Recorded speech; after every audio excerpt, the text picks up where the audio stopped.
यो सरकारसँग चाहिँ जनताको अपेक्षा छ, त्यसरी यो सरकारले पनि तपाईँहरूसँग एउटा सहजीकरणको अपेक्षा गरेको छ। जति सहजीकरण तपाईँहरू गर्नुहुन्छ हामीले पनि त्यति नै सहजीकरण गर्नको लागि हामी तयार छौँ।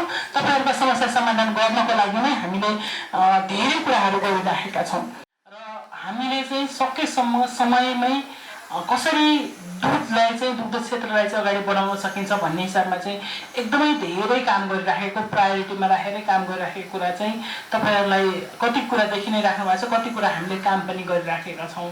जुन तपाईँहरूले भन्नुभयो हामीले चाहिँ डिडिसीलाई मात्र हेरिरहेका छौँ, अन्य निकायलाई हेरेकै छैनौँ भन्ने कुरा चाहिँ यो कुरा चाहिँ कस्तो हो त भन्दाखेरि जहिले पनि हामी परिवर्तन सबै क्षेत्रमा मैले एकैचोटि हात हाल्नुभन्दा बिस्तारै एउटा क्षेत्रलाई चाहिँ परिवर्तन गर्दै लग्यो भने अझै प्रभावकारी हुन्छ भन्ने हिसाबमा हामीले केही सेलेक्टेड अर्गनाइजेसनहरूसँग काम गरिराखेका छौँ।